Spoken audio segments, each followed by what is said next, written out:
today? Hey, I'm Derek Bradley. Derek Bradley? Creative Director on Ashen. Wow. Now, let me tell you right now, Derek, this is one of the most highest requested games from the Lords in the realm. This is the one they've been waiting for. Ashen, kind of in the realm of a Dark Souls, right? But cooperative. Tell us more about the game. What's the premise? Yeah, so like the main things gameplay-wise that people are interacting with when they play Ashen is, of course, the stamina-based combat. So they're like high risk but high reward combat. Like really adrenaline-fueled stuff.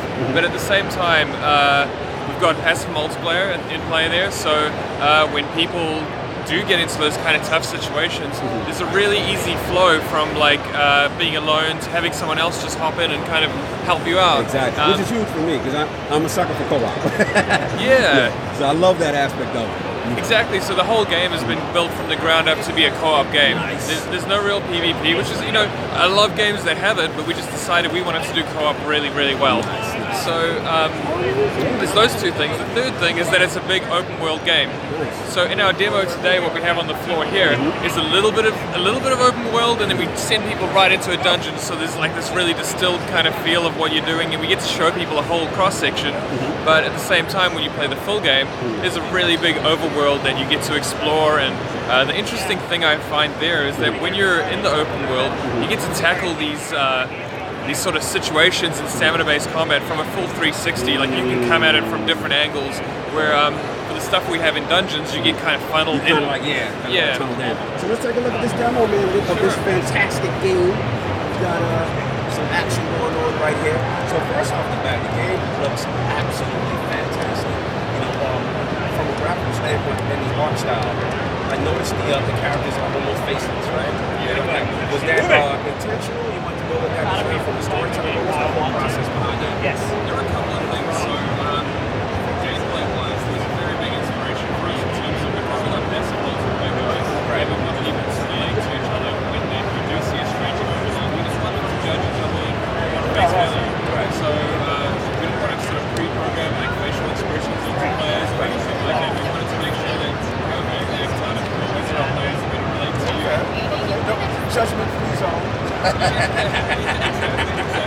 I can dig facelessness. And then the second thing was, and sort of the way we came around to it, for an art style, having that in the first place, was that a lot of games will build a character first, and almost a story around a character, and then a world around that story. So it's very character-centric. Whereas ours, we did the two opposites. So we built the world first, so all these like trees, the environments, like the lights interacting with the world, all that kind of stuff. We thought about all that stuff first, and then boiled it down to a story, and then boiled it down to these characters. I like that. That guy up there looks pretty menacing, by the way.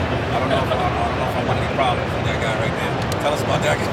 He is actually quite friendly.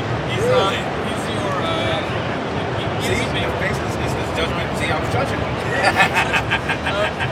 He's actually the blacksmith in this town, so he'll upgrade your weapons and stuff like that when you do get him in this town eventually. Yeah. Gotcha.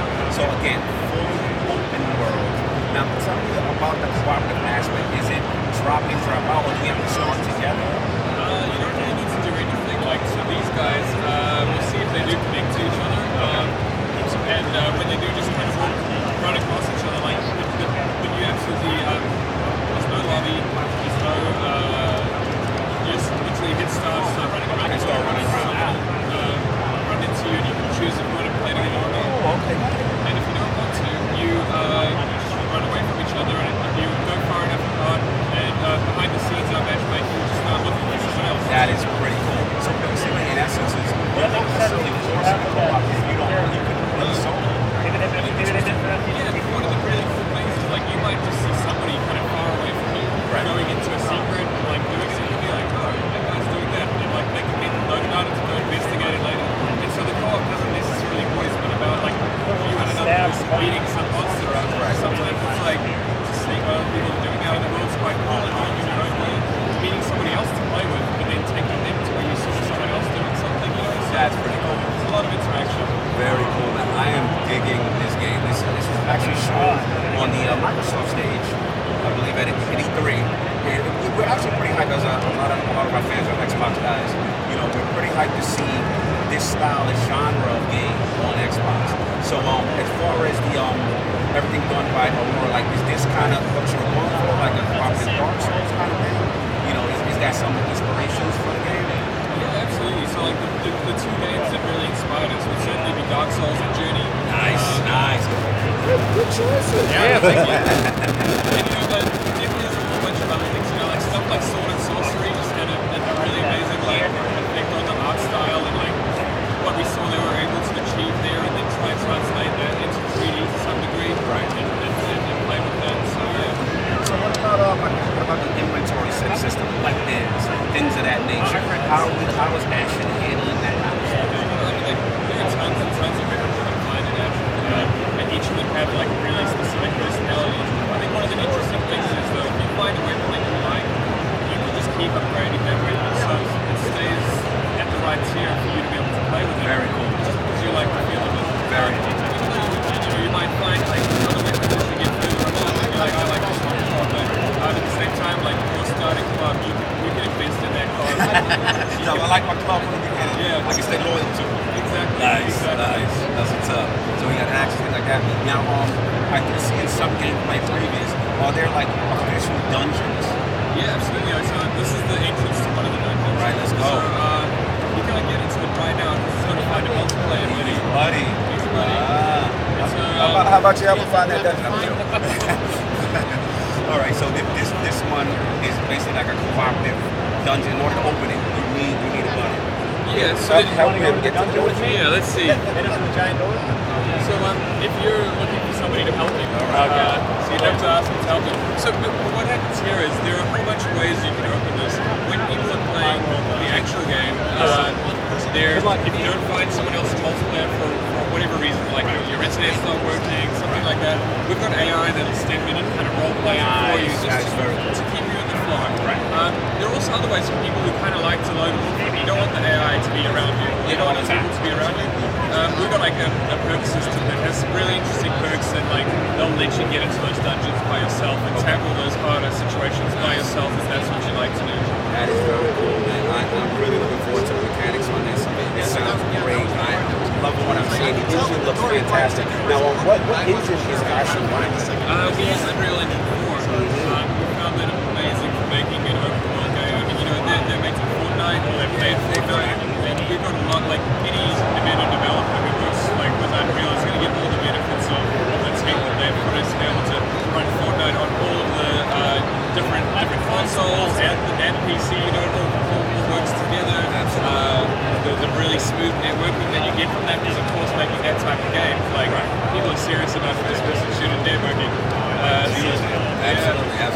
So, as far as Dark Souls is concerned, right, in the comparison to it, one thing that we know it's known for is actually like boss fights. Sure. Can you tell us about those boss fights or boss mechanics in Ashen?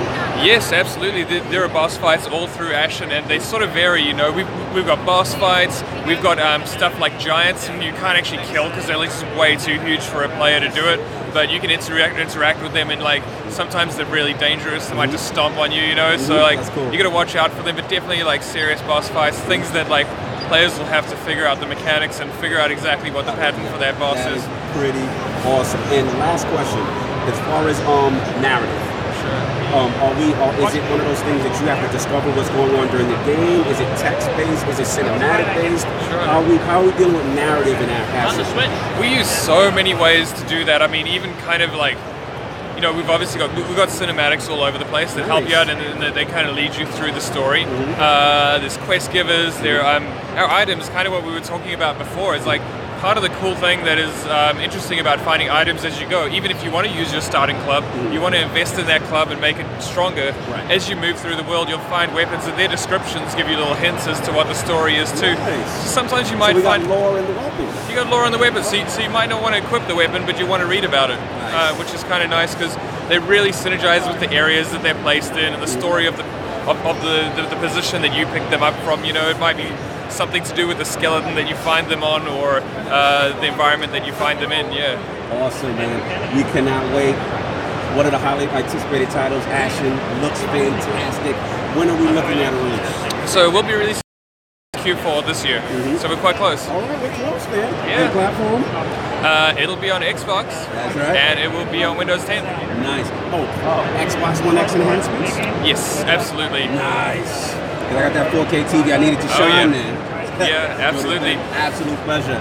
Ashen, y'all, the game looks fantastic. I'm telling you guys right now, this one might be a sleeper. Actually, not a sleeper. A lot of people love it. You guys have a good one. We're out.